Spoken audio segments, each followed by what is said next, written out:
Okay, so now is my favorite time of payday, and that is always the stuffing the cash envelopes. So the first one is going to be for Christmas, and that gets $20. So like I said, these aren't the ones that I do normally use. These are just for, you know, the 2-week challenge. And then clothes is also getting $20.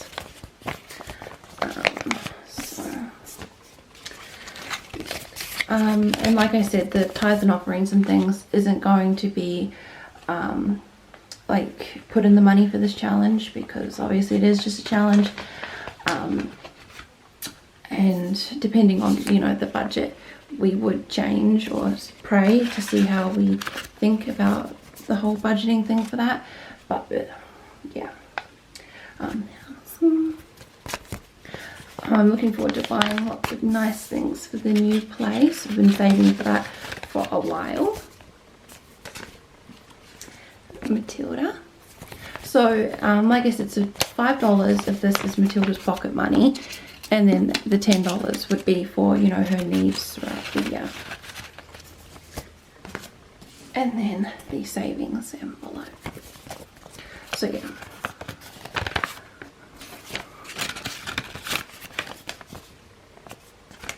And then this is $25 is my spending money. $25 doesn't seem like a lot. My normal spending money for the fortnight is $50. So it's been halved. And then of course, also my grocery budget has been halved. So this is what I will be using for the fortnight for the grocery budget. Okay, so all the envelopes stuffed and ready to go for the fortnight. And I would just like to say, I grew up with my parents. They were on welfare for a very long time. My dad hurt his back when we were young children, so he wasn't able to work. They didn't really ever teach us about budgeting and things, so we didn't really know. We just always had food on the table. My mum always figured out a way to get us everything we needed.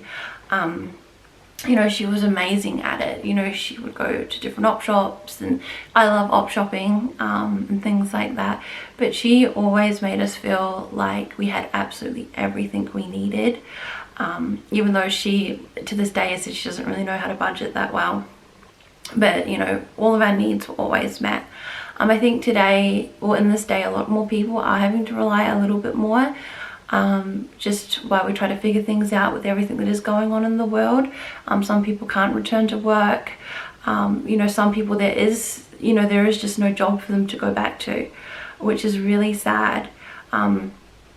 So yeah, I asked my husband though why people would struggle quite difficultly living on the New Start and things, and he said that it is just because housing is so expensive, which is the other reason, you know, we did choose the property we chose. We pay at the moment $600 a fortnight in rent, and when we were first married we didn't have to pay rent and things like that. We were living with his parents, so moving here to New South Wales where we live, it was quite a shock for us to see how expensive some of the rents were. Like a property we looked at on realestate.com the other day, the whole rent was basically my husband's entire paycheck for the fortnight. I just couldn't believe it. So yeah, but that's just me rambling on. So I would like to know some of your budgeting tips and tricks and things. We are still a very small family, and we are a young family. So, you know, we're learning things and seeing how things go, but I think everybody should budget. You know, we are just stewards of everything God gives us. He has blessed us so much during lockdown. We have, you know, stayed healthy. My husband got to keep his job. He even got a pay rise during COVID. You know, we have been extraordinarily blessed. You know, his hands of protection have just been on us with things like that. But I don't want to use his money frivolously that he's blessed us with. You know, the Bible says, you know, there's seasons of growth and seasons of prosperity, and then there's also seasons of nothing. I always think about, you know, in the Bible when Joseph is telling Pharaoh about the 7 years of prosperity where, you know, there's going to be food aplenty and abundantly and, you know, things like that. And then there's going to be 7 years of drought. you know, budgeting and things, it isn't me not trusting that God will always take care of us, because he will. This is me, you know, getting ready just in case there is a season of drought, you know, and he's preparing us for that. So that's what this could be, you know, the goal for the caravan, that might never happen. That could just be something that we have had to put the money aside so that when the season comes, God knew that we would need it, and it is already there for us to have. So that is just one of the other reasons that I absolutely love budgeting. But yeah, like I said, let me know how you guys budget and if this would work for you. If you are finding it hard living on you know, your budget, and if you think you should reassess, or I highly suggest to keep receipts. I kept the receipts, like all the receipts for the last fortnight, and I was amazed that we had kind of slipped back into old spending habits. And I'm going to keep all the receipts for this fortnight and just compare them. So I hope you have a blessed day, and thank you so much for watching, and I hope this hasn't been too rambly, and I will see you in the next one. Bye!